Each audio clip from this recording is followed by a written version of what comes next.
Colombia or Peru in Latin America. They're very similar examples. So there are many countries which have characteristics similar to Indonesia. But the issue is, if the government starts to set the policies to provide this capability, you don't have to do it all the first year. You just have to set the policies in motion that this is where you want to go. And I think these are some of the positive steps going on in Indonesia. You have examples of a few schools where we're implementing all of this capability. Connectivity, one computer per child, some good content, and teacher training. We just need to replicate it over and over.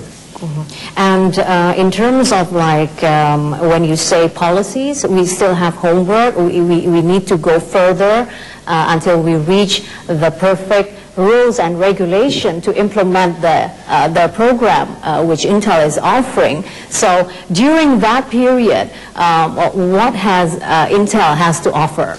Well, I'm not sure you ever get to the perfect policies. You get better and better over time. But in the early stages, we offer the teacher training programs. We are contributing computers. We're contributing about 1,000. Which is ongoing already. 1,000 computers a year to the Ministry of Education to use in these initial experiments. We're working with the Minister of ICT on connection policy, broadband connectivity policy, and we're also working with some of the local software content providers to translate proven content in mathematics and science, to bring that to Indonesia in the appropriate local language, local cultural norms. So we're doing a lot of the preparatory, the background work today, but the government eventually will have to take this and run very fast with it. Okay, so who decides, say, which schools you want to contribute? Who decides that? Is it the Minister of Education or Intel? Well, we typically work with the Ministry of Education. We look at their priorities and then try to work very closely along their priorities. It's not, I don't think it's appropriate for Intel to come in and say, we're going to pick this school or that school. The local... So it's not up to Intel. The local education authorities have a very good idea, I think, of what are the good schools to use as examples.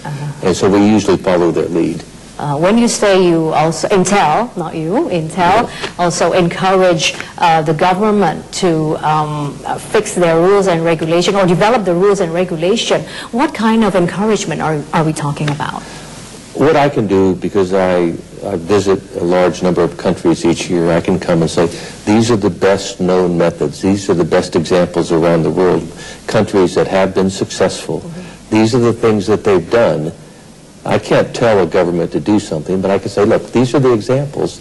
Now, if you want to move in this direction, these are probably the best ways to get there. So I can bring those examples forward and use those as not hypothetical examples, but these are real concrete examples of what works, what doesn't work. I want to go back to South Korea. What is the key success factor in Korea? Because you said it's training teachers, right, that can be implemented in Indonesia. Well, what we did in South Korea was we brought the teacher training program in. We ran some pilot examples, trained several thousands of teachers, and then we sat down with the Minister of Education, and he looked at the results, and he said, the results are good, and then he ordered that every teacher in the country would take the training, that every principal or headmaster of every school would take the training, and that every professor in the university that was training teachers would take the training. So rules and regulation was not an issue there. There was not a challenge there. Well, because it was that easy to instruct all the teachers and principals to take the training. It didn't happen without the early pilot trials. It didn't happen without the early examples that showed good results. You have to prove the results to most government officials.